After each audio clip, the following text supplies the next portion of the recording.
Hey, what's going on, everyone? Welcome back to the channel. There's a huge situation, right? And I think that we'll have to wait to see what this turns out, how it unfolds. Obviously, a lot of people are in a very difficult position. A lot of leaders are in a difficult position. A lot of families are in a lot of difficult position, and hopefully everything turns out for the best for them. We'll have to see about the other banks and whatnot. But overall, if you look on Twitter, you'll see a lot more people that can articulate this and help you guys understand what's exactly going on for the average folks. But for the other sort of people, what we're thinking about, is this going to be the area where it triggers a crisis, maybe a liquidity crisis or something like that, which I'm not sure yet. But and then afterwards, is this where the Fed is going to change tunes? There's a lot of different debates and arguments about that. I think overall, like I said, when I was talking about the Bitcoin price, that whether it's 16K, whether it is 12K, whether it is 18K, just this whole range is that range. I think so you do want to focus on what's going on, let's say right now, but also after that, right? Because right now people are wondering what's gonna happen, and I think that the implications when it comes to world relations after this war is still going on. And so how does this factor into the war with Russia? In my eyes, I think it has been already factored in. It's already been thought about. This is you have to exercise caution, a lot of caution. It's not a good idea to take so much risk. And I think I've already said this many times, that you want to de-risk as much as possible, but also this is going to be, I think, the opportunity moment, and you want to pay attention and keep your eyes open. I think that I was talking about regulations coming and how it's going to be in ways that we didn't think.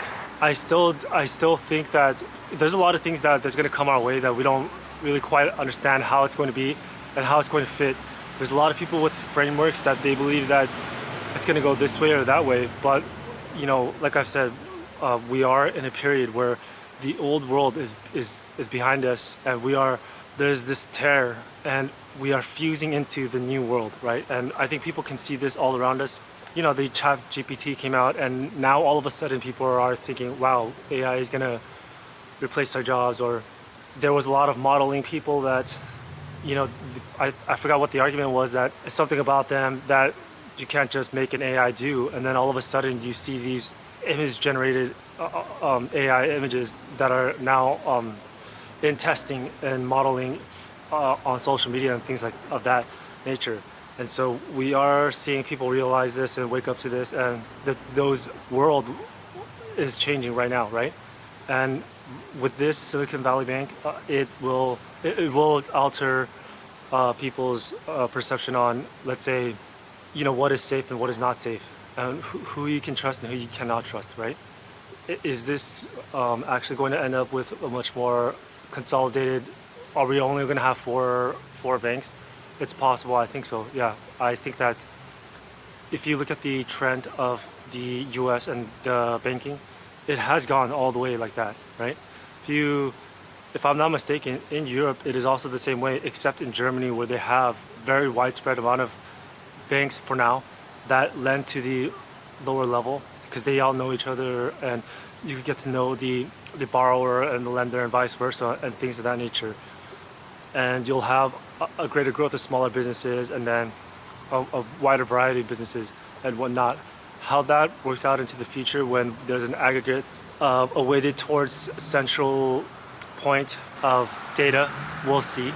But as for now, I think that all of this stuff is definitely, you need to watch your risk, and if you're not at risk, then now it's time to open your eyes and really try to think ahead a little bit after this, what exactly is what we're going to look like. I think I've alluded to this, that we actually don't know what this is, what we're dealing with, right? And I think that we are in the beginning here. It started, and we're going to figure out exactly what is going on, because we still have the war.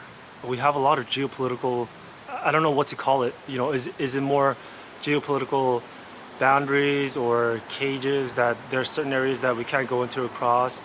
I'm not quite sure. If we do happen to bail out Silicon Valley, is what people are saying. I think that you are bailing out parts of the future, American tech, but a lot of people are not gonna be happy about that. It looks like, and it seems that everybody's in agreement that they want the depositors to have their money back, not just mismanagement, not just recklessness, not just the Fed. This is what happens when you do easy money. I think again, it is that zoom out, that much more very difficult time period that we're in, and these are some of the things that our societies is going to be have been dealing with and now dealing with now again. And again, my question is, at the end, what happens after? Is it like I was talking about in my other videos? Is it really just a mid-cycle roadblock, right?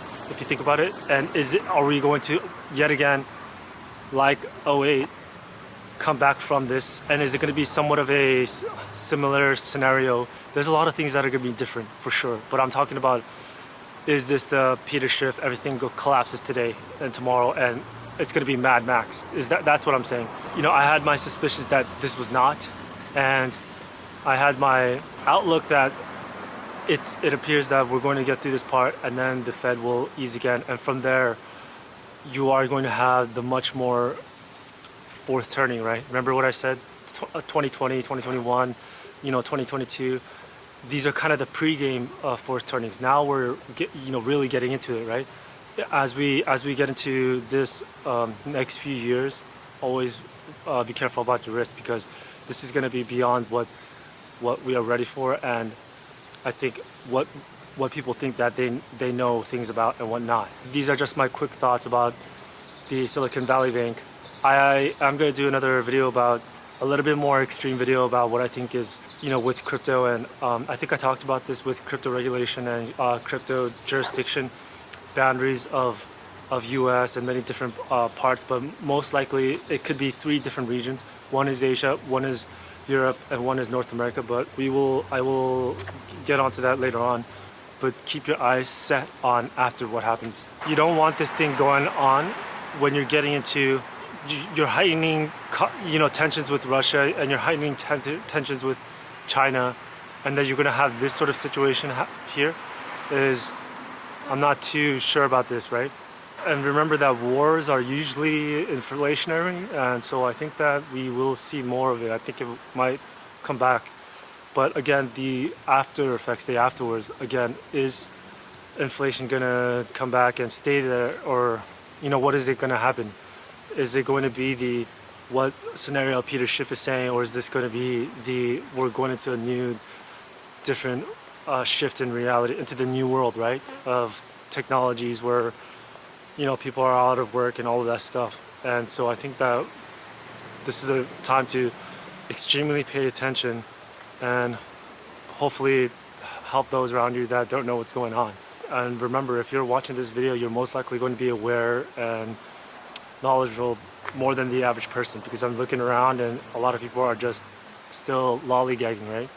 And I think that by staying aware, it's going to be able to add help to a lot of people around you, or any other person that you come across that needs help. With that said, good luck.